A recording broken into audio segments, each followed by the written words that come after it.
দুৰ্গা দাস বড়ো ডাঙৰীয়াৰ যি কথা বাৰ্তাবিলাক কয় সেই কথা বাৰ্তাৰ ওপৰত মই এটাই কথা ক'ম। এখেতে এজন বেচলেছ মানুহ। কাৰণ যি সময়ৰ পৰা এখেতক আমি ৰাজনীতিক জীৱনত আমি শুনিব পাইছোঁ, দেখিবলৈ পাইছোঁ, বহুতো দল AGP, কংগ্ৰেছ, AIUDF, আজি BPF, অহাকালি UPPL, এখেতে এই যে মানে দল বাগৰা যি ৰাজনীতি কৰে, গতিকে আমি এখেতক এটা তাত বিজনেছ বুলি আমি প্ৰথমতে কওঁ। এখেতে কোনো জাতিৰ লগত, কোনো অসমৰ ৰাজ্যৰ লগত লিংক নথকা মানুহ, এটা নিজক জীয়াই ৰখাৰ কাৰণে এটা অকুপেশ্যন হিচাপে চিলেক্ট কৰি লৈছে ৰাজনীতিকটো। গতিকে ইয়াৰ ওপৰত বহুত ক'বলগীয়া নাই। তৎসত্ত্বেও যদি তেনেধৰণৰ কথা কৈছে, আমি ভাবোঁ BPF-এ নিজৰ যি মানে দায়ী, যি মানে 17 বছৰত কৰি আহিলে, সেই দায়ীটো ৰুলিং পাৰ্টিৰ লগত থাকি পেলাই লুকোৱাৰ এটা প্ৰচেষ্টা। NIA তদন্তৰ পৰা হাগ্ৰামা মহিলাৰী ডাঙৰীয়াই নিজকে বচোৱাৰ এটা প্ৰচেষ্টা। CBI-ৰ তদন্তত আৰ্মছৰ কেছ, মাৰ্ডাৰৰ কেছৰ পৰা নিজক বচোৱাৰ কাৰণে এটা চেষ্টা কৰি আছে। সেইটো কথা মই আগতো কৈছোঁ আৰু ৰিপিট কৰিছোঁ। UPPL-ৰ লগত বহুতো BPF-ৰ নেতৃবৃন্দসকলে কথা পাতি আছে। প্ৰমোদ বড়ো ডাঙৰীয়াৰ আশ্ৰয় বিচাৰি পেলাই বহুত জলদিয়ে বহুত BPF লিডাৰে UPPL জইন কৰিব, BJP জইন কৰিব। গতিকে এই সময়ত BPF-এ আজিৰ দিনত এক অস্তিত্ব নোহোৱা, এটা বৈঠা নোহোৱা নাৱৰ দৰে, এটা মেৰুদণ্ড নোহোৱা, হাৰ নোহোৱা এটা পাৰ্টি বুলি মই ক'ব খোজোঁ আৰু মিছা কথা। কাৰণ BPF-ৰ আজি এনেকুৱা দিন অহা নাই যে মন্ত্ৰিত্ব পাবলগীয়া যোগ্যৰ মানে দিনটো আজিলৈকে অহা নাই। কাৰণ BPF-ৰ যোৱা 17 বছৰত যি ধৰণৰ দুৰ্নীতি আৰু যি যেনেকুৱা হত্যা, হিংসা, অস্ত্ৰৰ জড়িত এই অঞ্চলটো কৰি থৈ গৈছে। বহুতো কেছ আজিও চলি আছে। কেইদিনমানৰ কাৰণে হয়তো বন্ধ হৈ আছিলে। NIA-ৰ এটা তদন্ত চলি আছে। সেই NIA-ৰ তদন্তত BPF-ৰ বহুতো মুৰব্বী ইনক্লুডিং হাগ্ৰামা মহিলাৰী ডাঙৰীয়া দেৱ মানে আমি ক'ব পাৰোঁ বহুত জলদিয়ে জেলত যাবলৈ গৈ আছে। গতিকে মন্ত্ৰীসভাত অংশগ্ৰহণ কৰাৰ কথা চিন্তা কৰি নিজৰ মুছাৰী এজোৰা আৰু লগতে বালিচ লোৱাৰ কাৰণে ব্যৱস্থা কৰাই ভাল হ'ব বুলি মই BPF-ৰ নেতাবিলাকক ক'ব খোজোঁ আৰু কি। অপপ্ৰচাৰ চলাই আছে এইটো এটা BTR-ৰ ৰাজ্যক যাতে মানে ফ্ৰাষ্ট্ৰেশ্যন এটা হৈ মানে মানুহৰ মনৰ এটা মানে ৱেব আনাৰ কাৰণে এনে এটা অপপ্ৰচাৰ, তাৰ বাহিৰা একো নহয়। এইবাৰ নিৰ্বাচনত UPPL-ৰ প্ৰাৰ্থীগৰাকী BPF-ৰ 3গৰাকী বিধায়কক ভোট দিয়া বুলি কৈছে। BJP সভাপতিয়ে কৈছে যে তেওঁলোকৰ লগত মিত্ৰতা স্থাপন হ'ব BPF-ৰ লগত। তেতিয়াহ'লে UPPL-ৰ আমি UPPL হৈ পেলাই নিজৰ স্থিতিত অটুট। UPPL-ক BPF-এ ভোট দিয়া নাই, সেইটো কথা সত্য। আৰু আমি সেইটো কথাও ক'ব খোজোঁ যে গণতন্ত্ৰ দেশত কোন মানে মেম্বাৰে কাক মানে ভোট দিলে সেইটো দেখুওৱা তাত কোনো এটা প্ৰভিজন নাই। গতিকে BPF-ৰ যি 3টা MLA, এই MLA-সকলে যে BJP-ক ভোট দিছে বুলি কোৱাটো সেইটো একদম 100% সঁচা নহয়। কাৰণ ভোট দিয়া সময় কোনো দেখা নাই। আৰু আমাৰ এনেও আমি ফাৰ্ষ্ট কেণ্ডিডেটৰ আমি 5টা বেছিকৈ জিকিবলৈ সক্ষম হৈছোঁ, ছেকেণ্ডতো আমি 5টা জিকিবলৈ সক্ষম হৈছোঁ। গতিকে মই ভাবোঁ আমাৰ BPF নহ'লেও আমি জিকাটো আমাৰ কমফৰ্টেবল আছিলে। আৰু এইটোও হ'ব পাৰে যে কংগ্ৰেছ আৰু AIUDF-ৰ যি মানে মেম্বাৰসকল আছিলে, এখেতসকলে আমাক বিপুল ভোট দি জয়যুক্ত কৰিছে। তাত BPF-এ ভোট দিছে বুলি সাঙুৰাটো সেইটো মানে বিৰাট যুক্তিপূৰ্ণ নহয় বুলি মই ক'ব খোজোঁ আৰু কি।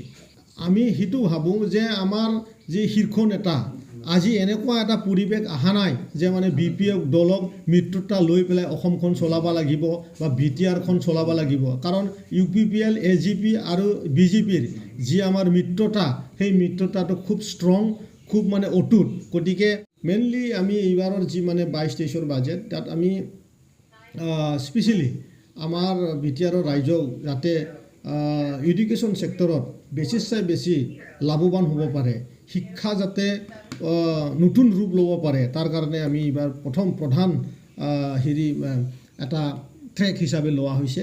এইটোৱে হ'ল 127 কৰোৰ টকা দি পেলাই আমি এইবাৰ নতুনত্ব আনাৰ কাৰণে বড়োলেণ্ড ছুপাৰ 50 মিছন আমি লঞ্চ কৰিছোঁ।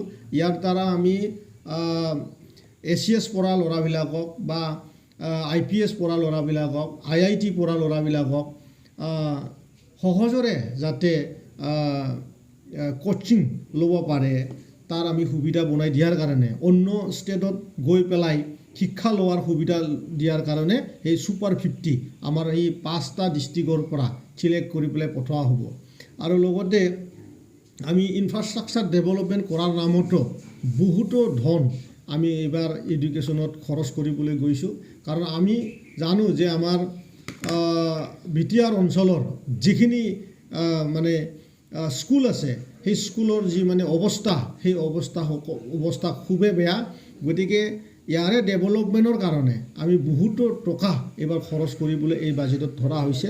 আৰু তাৰে লগতে আমাৰ স্কলাৰশ্বিপ যি আমি প্ৰত্যেকটা সমষ্টিতে 200 জন কৰি আমি এইবাৰ 5,000 টকাকৈ দিয়াৰ কাৰণে আঁচনি অলৰেডি 21-22তো লঞ্চ কৰা গৈছে আৰু 22-23তো সেইটো কণ্টিনিউ কৰা গৈছে। ঠিক তেনেধৰণে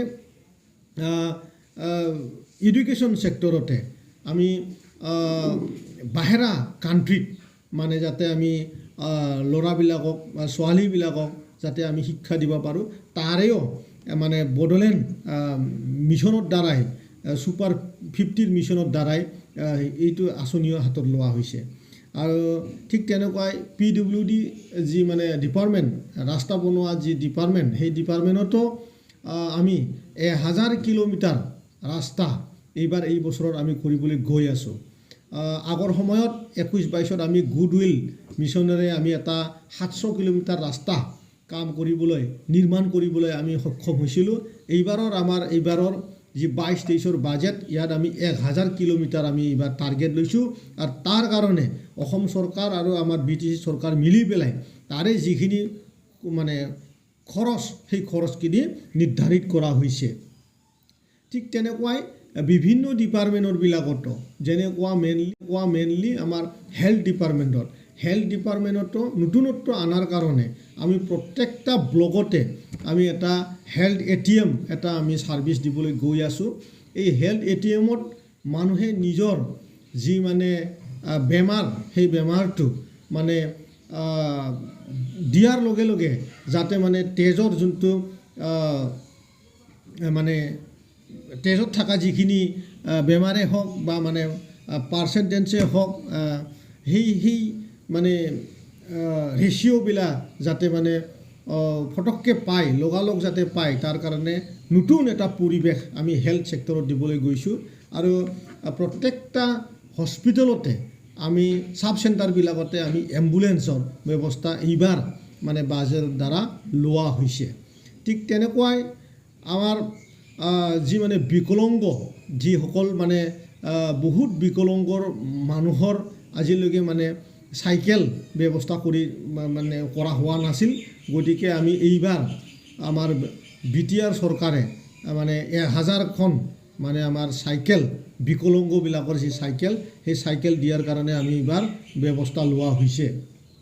আৰু MCLA সকলৰ যি সমষ্টি আছে, এই সমষ্টিবিলাকৰ যি মানে একেবাৰে গৰীব, সেই গৰীববিলাকক যাতে বেপাৰ কৰি পেলাই যাতে টকা অৰ্জন কৰিব পাৰে, তাৰ ব্যৱস্থাৰ কাৰণে আমি প্ৰত্যেকটা সমষ্টিতে 200 জন কৰি যে মানে গৰীব ফেমিলিক আমি এটা ধনৰ ৰাশি দিবলৈ আমি গৈ আছোঁ।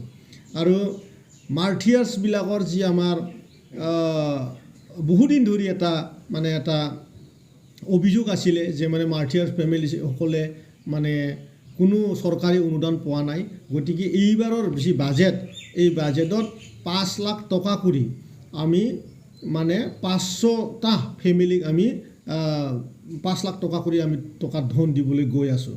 গতিকে এইবাৰ মই আশা কৰিছোঁ এইবাৰৰ যি বাজেট, এইটো নতুন এটা মানে ধাৰা আমাৰ BTR অঞ্চলত আনিব। লগতে আমি BTR এগ্ৰিমেণ্টত থকা যি আমাৰ 1500 কৰোৰ টকা আমি পাবলৈ সক্ষম হৈছিল সেই 1500 কৰোৰ টকাৰো আমি কিছু মানে এইবাৰ 500 কোটি টকা আমি পাবলৈ সক্ষম হ'ম গতিকে আমি বহুতো নতুনত্ব কাম কৰিবলৈ আমি সুবিধা পাম বুলি এইবাৰ আমি আশাবাদী মই আশা কৰিছোঁ যে আমাৰ বিটিআৰৰ ৰাইজে এইবাৰৰ যি আমাৰ বাজেট এই বাজেটখন সকলো মানে চেষ্টাচাৰী আৰু মানে নীতি নোহোৱা এটা মানে আদৰ্শহীন দলক আৰু লগত লৈ পেলাই যে আগত যে মানে অসম মানে নিৰ্মাণ কৰাত যে মানে সিহঁতৰ মানে চাপ লাগে বুলি কোৱাটো মই মানে মই পক্ষত নহয় আৰু আমাৰ UPPL হৈ পেলাই আমি মানে খুব ষ্ট্ৰংকৈ আছোঁ আমি আমাৰ বিটিআৰ অঞ্চলটো নেতৃত্ব দিয়াৰ কাৰণে খুবেই সক্ষম গতিকে আমি BJPৰ যি মানে নেতৃবৃন্দসকলে BPFক লৈ পেলাই আগন্তুক দিনত মিত্ৰতা বজোৱা কথা কোৱাখিনি BJP দলে জানিব আমি UPPL হৈ পেলাই আমি তাতে আমি একমত নহয় গণতন্ত্ৰ দেশৰ সকলে মানে কেণ্ডিডেট দিবলৈ পাৰে এইটো প্ৰত্যেকটা দলৰে নিজৰ আদৰ্শ থাকে সেই হিচাপে সকলে প্ৰক্ষেপ কৰিব পাৰে গতিকে আমি ভাবোঁ BJP যদি চিন্তা চৰ্চা কৰিছে খুব ভালে কৰিছে আৰু আমিও কোকৰাঝাৰ সমষ্টিটো আমি আজিৰ দিনত UPPL হিচাপে খুব ষ্ট্ৰং গতিকে আমাৰ আহি থকা যি মানে আমাৰ লোকসভা সেই লোকসভাত UPPLৰ পৰা প্ৰাৰ্থী থাকিব সেইটো একেবাৰে নিশ্চিত আৰু কি ককলাবাৰী পৰিষদীয় সমষ্টিত উপনিৰ্বাচন আহি আছে তাত আপোনালোকৰ যৌথভাৱে খেলিব নে UPPL যাবলৈকে এইটো আমি এনেধৰণৰ ক'ব লাগিব যিহেতু BJP আৰু UPPLৰ লগত একেলগে চৰকাৰ চলি আছে আৰু এই চিটখন আমাৰ বিটিআৰৰ CM মহোদয়ৰ আছিলে গতিকে মিত্ৰতাৰ যি আমাৰ বেলেঞ্চ আছে সেই বেলেঞ্চটো ৰক্ষা কৰাৰ কাৰণে আমি ভাবোঁ BJP দলে UPPL দলকে এৰি দিব আৰু আগতো এনেধৰণৰ কথা আমাৰ মুখ্যমন্ত্ৰী ডাঙৰীয়াই কৈ আহি আছে যে BJP এটা নিষ্ঠাবান আৰু বন্ধুত্ব বজাই ৰখা এটা দল গতিকে আমি ভাবোঁ এইটো চিটটো UPPLে খেলিব BJPয়ে বিগ ব্ৰাদাৰ হিচাপে তাত ৰোল ল'ব আৰু গণসুৰক্ষা বাৰ্ডে নিজাববীয়াকৈ ককলাবাৰী পৰিষদীয় সমষ্টিত কেণ্ডিডেট দিম বুলি মানে ওলাই আছে আমি ভাবোঁ আজিৰ দিনত আৰু গণসুৰক্ষা দল আছে বুলি আমি আৰু নাভাবোঁ কাৰণ সেই দলটো আৰু অলৰেডি মানে অস্তিত্ব নোহোৱা এটা দল হৈ গ'ল গতিকে আজিৰ দিনত আৰু এনেধৰণৰ এটা দল যিহেতু গণসুৰক্ষা দল এটা জাতীয়তা ভাৱ লৈ পেলাই জন্ম পোৱা দল গতিকে আজিৰ দিনত উন্নত কথা চিন্তা কৰি পেলাই ডেভেলপমেণ্টৰ কথা চিন্তা কৰি পেলাই মানুহে ৰাজনীতি কৰে আজিৰ দিনত তেনেধৰণৰ এটা দল আছে বুলি মই ভাবা নাই আৰু যদি এখেতসকলে তেনেধৰণৰ কথা চিন্তা কৰিছে তেনেহ'লে এইটো বিফল হ'ব এইটো কোনো যুক্তি নাই আৰু